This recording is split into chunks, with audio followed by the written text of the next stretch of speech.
Level 1. Beginner. You're 22 years old. You just graduated and came into the office on your first Monday. Your new shoes are too hard and squeak on the tiles. You are shown your desk in the corner with a yellow sticker and your login. No one tells you what to do, so you wait and watch. You're at the bottom of the organizational chart. Your job is to do what no one else wants to do. You collect data, format slides, and order lunches. You stay late to appear reliable. You think that hard work will inevitably get you to the top. Level 2, Team Lead. You're 26 years old. You got a promotion not because you asked for it, but because your manager quit. You're 26 and have 3 people reporting to you. You quickly learn your first lesson. The work itself is easy. The hardest part is the people. You can no longer do everything yourself. You make mistakes, micromanaging out of mistrust. Your small team begins to quietly resent you. You meet Alice. She is smart, patient, and laughs often. Over dinner, she asks how your day was and you don't know how to explain it. Level 3, Manager. You are 30 years old. Level 3, Manager. Another 4 years fly by in a blur. You begin to understand leadership is about being responsible for the results of others' hands. You're 30, your team is growing, and you now have 8 people reporting directly to you. In the spring, you will marry Alice in the company of your loved ones. Soon she announces she's pregnant with your first child. You feel pressure from both home and work. Now you're the shield and filter between your team and senior management.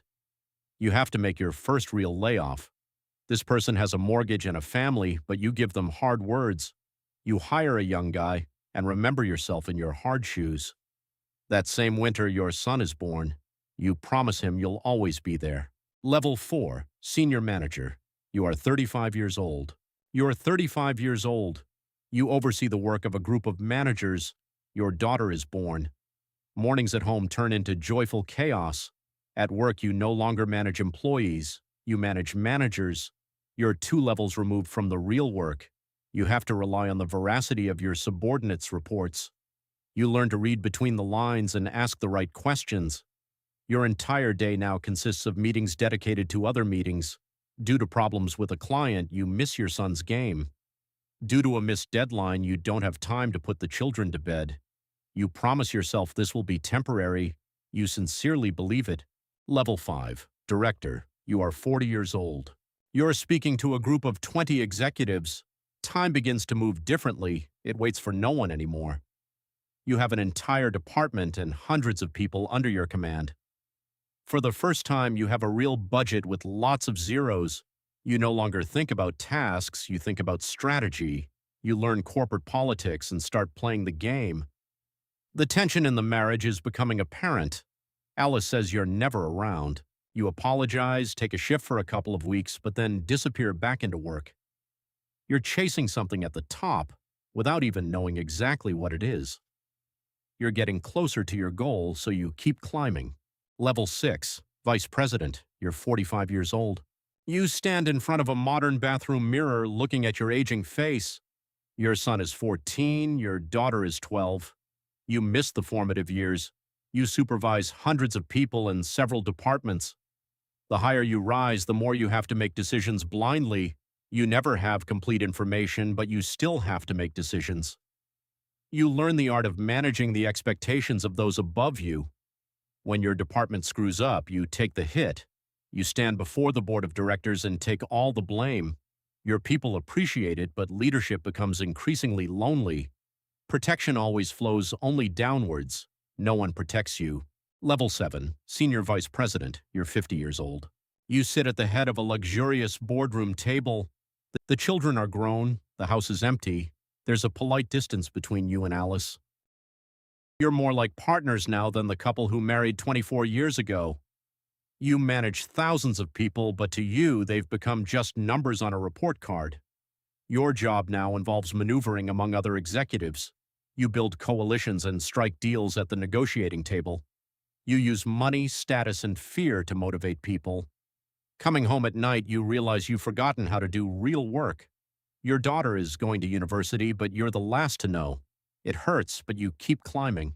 Level 8, Chief Operating Officer. You're 54 years old. You and Alice are alone in a huge echoing house.